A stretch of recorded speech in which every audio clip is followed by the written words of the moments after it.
Students, अब हम परमाणु संरचना में अगला टॉपिक लेंगे आधुनिक परमाणु मॉडल यानी मॉडर्न एटॉमिक मॉडल। आधुनिक परमाणु मॉडल क्या है? देखिए, आधुनिक परमाणु मॉडल को प्रस्तुत किया था साइंटिस्ट एरविन श्रोडिंगर ने, यानी इसके प्रस्तुतकर्ता वैज्ञानिक कौन है? श्रोडिंगर। और ये जो परमाणु मॉडल है वो किस पे आधारित है? वो इलेक्ट्रॉन की तरंग प्रकृति पर आधारित है। किस पे आधारित है? इलेक्ट्रॉन की तरंग प्रकृति पर आधारित है। तो ये इसके मुख्य बिंदु जानने के पहले थोड़ी सी एक बात और जानेंगे कि ये कहाँ से शुरुआत होता है।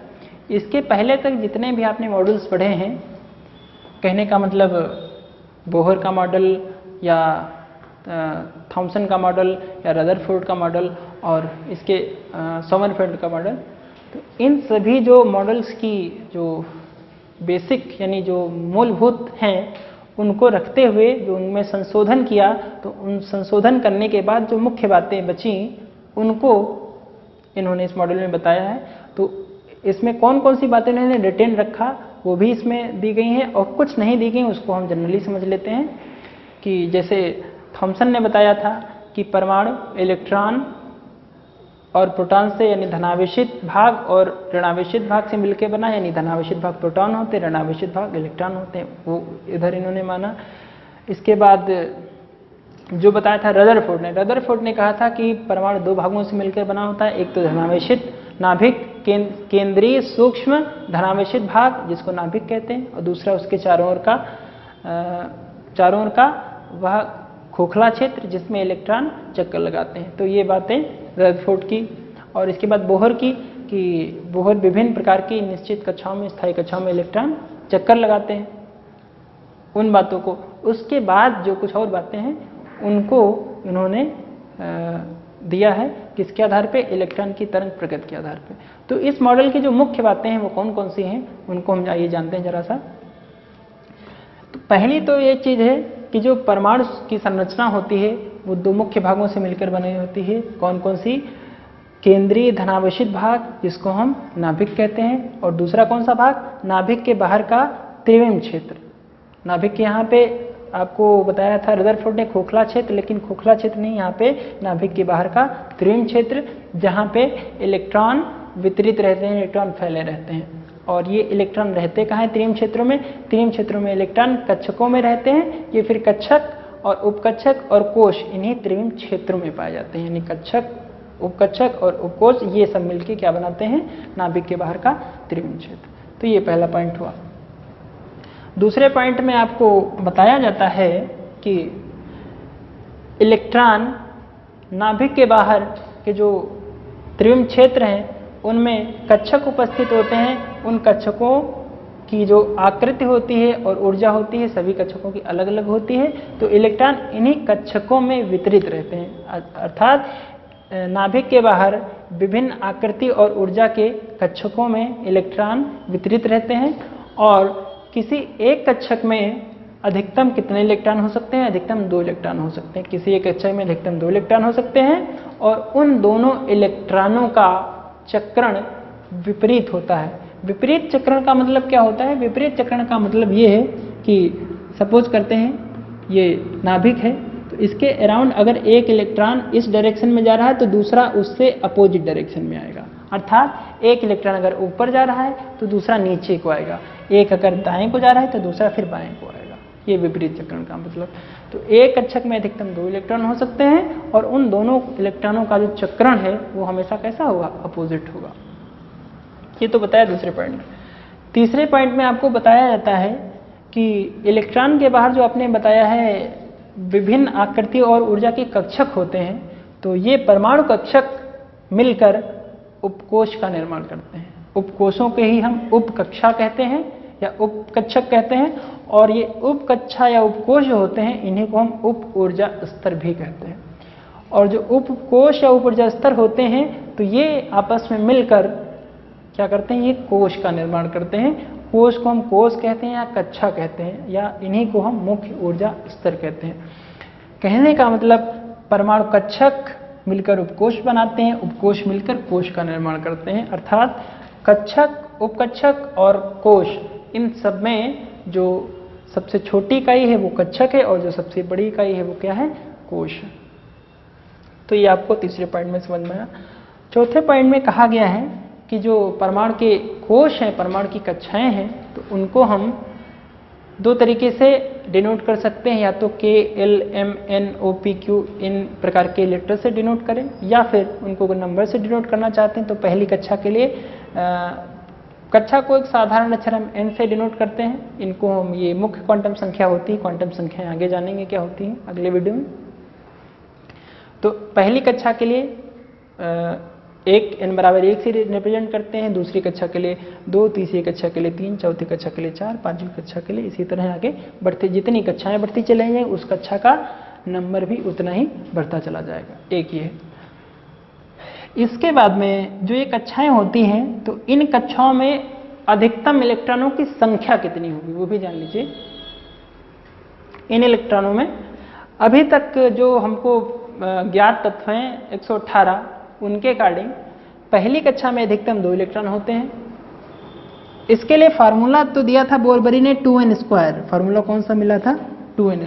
2n² के अकॉर्डिंग पहली कक्षा में n = 1 रखेंगे, तो 1 का स्क्वायर करेंगे तो 1 × 1 = 1, और उसको 2 से मल्टीप्लाई करेंगे तो 2 × 1 = 2। यानी पहली कक्षा में अधिकतम कितने होंगे? 2। दूसरी कक्षा में कितने होंगे? यानी n बराबर अगर हम 2 लेंगे तो अधिकतम इलेक्ट्रॉन कितने हो जाएंगे?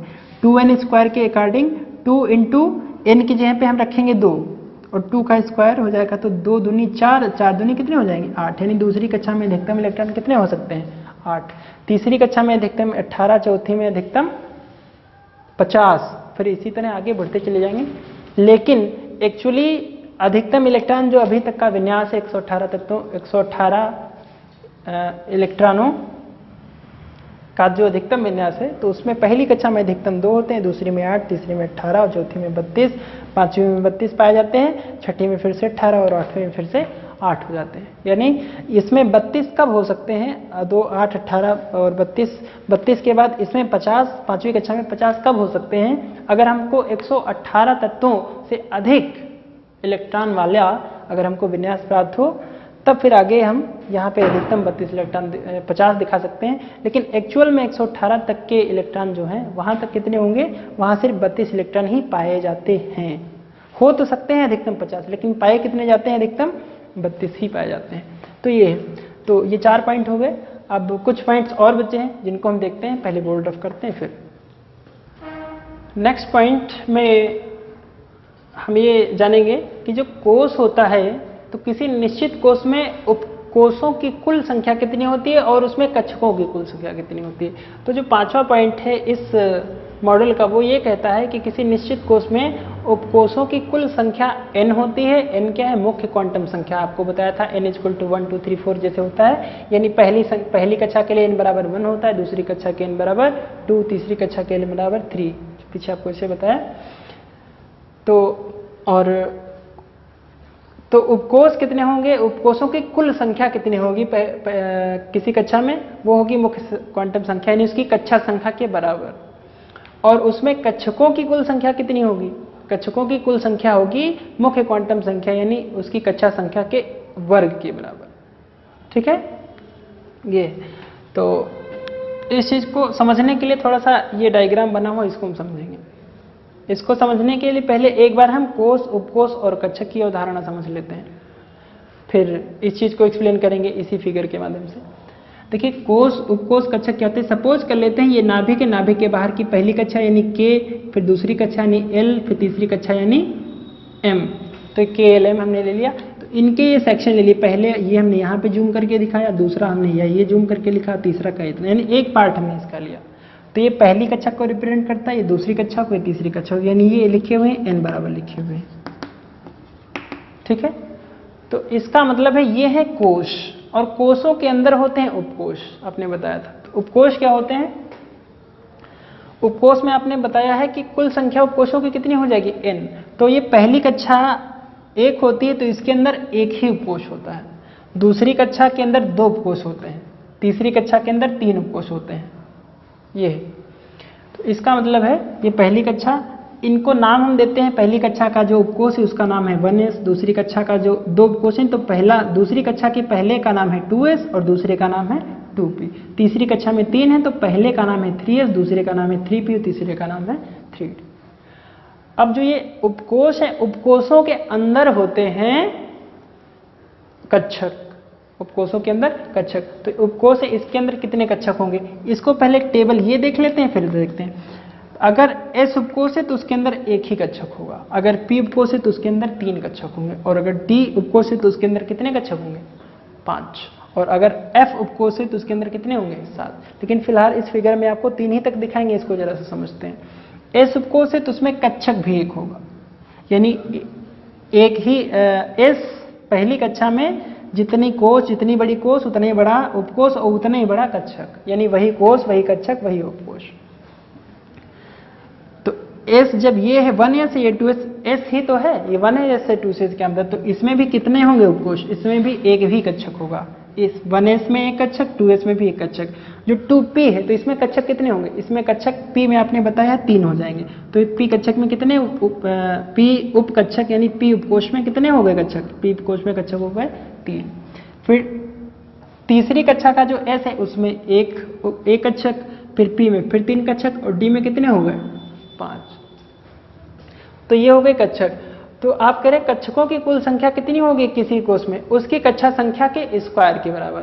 यानी पहली कक्षा का 1 है तो 1 का स्क्वायर 1, दूसरी कक्षा का स्क्वायर कितना होगा, 2 दूनी 4, तो कुल कक्षक कितने हैं, 3s 3p के और 1s का 3 1 4। और तीसरे में कितने होने चाहिए, 3 3 9, यानी 3 का वर्ग 9 होता है, तो 5d के 3p के और 1s का 5 3 8 1 9, यानी कुल कितने हो गए, 9 कक्षक हो गए। तो ये है, ये कहता है 5वें बिंदु में ये मॉडल ये कहता है कि उपकोषों की कुल संख्या n होगी और कक्षकों की कुल संख्या कितनी होगी, n²। तो ये आपको बात समझ में है। इसके बाद में जो अगला है वो कहता है उपकोष जो है, तो उपकोषों को हम किन अक्षरों से प्रदर्शित करते हैं, उपकोषों को हम SPDF अक्षरों से प्रदर्शित करते हैं। और ये तो पहले ये S उपकोष, P उपकोष, D उपकोष, F उपकोष। अगर उपकोष इससे भी और अधिक बढ़ रहे हैं तो उनको फिर इसके बाद हम अल्फ़ाबेट, इंग्लिश अल्फ़ाबेट के अकॉर्डिंग चलते जाएंगे, F G H I J K L ऐसे बढ़ते चले जाएंगे, ठीक है। तो ये होगा। इन उपकोषों को जैसे आपने कहा कि S में एक होता है कक्षक, P में 3 कक्षक, D में 5 कक्षक और F में 7 कक्षक होते हैं। तो इस तरह से ये देख रहे हैं। जो S कक्षक है तो उसको हमने सिर्फ S लिखा। जो P कक्षक है उसमें 3 ऑर्बिटल होते हैं, यानी 3 कक्षक होते हैं। तो पहले कक्षक को आप क्या कहेंगे, Px कहेंगे, दूसरे कक्षक को कहेंगे Py, तीसरे कक्षक को क्या कहेंगे, Pz। और D में 5 होते हैं तो पहले को आप dxy, दूसरे को dyz, तीसरे को dzx, चौथे को dx² y² और पांचवे को dz²। इसी तरह f का जो पहला होगा उसको आप कहेंगे fx x² - y², दूसरे कक्षक को आप कहेंगे fy x² - y², तीसरे को आप कहेंगे fz x² - y², चौथे को आप कहेंगे fxyz, पांचवे को कहेंगे fz³, फिर छठे को fyz², फिर सातवें को fxz²। ये हो गए। इनको थोड़ा सा और समझ लेते हैं कि जैसे आपने इधर कक्षक बना के दिखाए, इनको हम एक तरीके से और दिखा सकते हैं। वो कैसे, देखिए। उसको दिखाने का तरीका ये है कि जैसे आपने कहा था कि S में एक ही कक्षक होता है, तो इसको हम ऐसे बॉक्स बना के कर, इन ऑर्बिटल्स को, इन कक्षकों को अगर हम बॉक्स बना के रिप्रेजेंट करें तो आप कैसे कहेंगे, S का एक बॉक्स बनेगा। P में 3 कक्षक होते हैं, यानी ये P में 3 कक्षक हो गए। ये D में कितने कक्षक आपने बताए, D में आपने बताए 5, तो ये D कक्षक ये बना हुआ है, तो इसी को हम ऐसे भी रिप्रेजेंट कर सकते हैं। ये 1 2 और 3 और ये 4 और ये 5, ये 5 कक्षक हो गए। और फिर F में अगर चाहें तो कैसे लिख सकते हैं, F में हम लिख सकते हैं 1 2 3 1 2 3 4 5 और 6 7, 1 2 3 4 5 6 7, ये 7 बन गए। ये ऑर्बिटल हो गए, यानी इनको हम ऐसे भी रिप्रेजेंट कर सकते हैं। ये फिनोमेना हमको आफबाउ नियम समझने में काफ़ी मदद करेगा, आफबाउ नियम और हुन नियम। तो इसमें इसको तो हम सिर्फ S से दिखाएंगे। इसमें क्या करेंगे, पहले को हम ये आपने बताया है पी एक्स से दिखाएंगे, दूसरे को आपने बताया है पी वाई से, तीसरे को हम दिखाएंगे पी जेड से। इसी तरह ये जो 5 है तो पहला हो गया डी एक्स वाई, दूसरा हो गया डी वाई जेड, तीसरा हो गया डी जेड एक्स, और चौथा हो गया D X square Y square, और पांचवा हो गया डी जेड स्क्वायर। इसी तरह जो एफ के साथ दिए गए हैं इनको आप जो है क्रमशः इनके नाम लिख लेंगे, यानी इन उप कक्षकों के भी नाम आप लिख सकते हैं। तो ये इस तरह से हो गया आपका आधुनिक परमाणु मॉडल। तो आधुनिक परमाणु मॉडल में एक प्रकार से आप देख सकते हैं इसमें थॉमसन मॉडल भी समाहित है, इसमें रदरफोर्ड मॉडल भी समाहित है, बोरबरी मॉडल भी समाहित है, और जो सोमरफेल्ड है उसको भी, जो उसकी मुख्य बातें वो समाहित हैं, जो उसकी कमियां हैं उनको सही करके फिर जो है क्वांटम मैकेनिक्स के द्वारा उनको सही करके फिर ये मॉडल श्रोडिंगर के द्वारा प्रस्तुत किया गया। तो ये मॉडल कंप्लीट होता है, इसके आप नोट्स बना लेंगे और बाकी इसको तैयार कर लेंगे। बाकी नेक्स्ट वीडियो में फिर नेक्स्ट नया टॉपिक लेंगे। थैंक्स।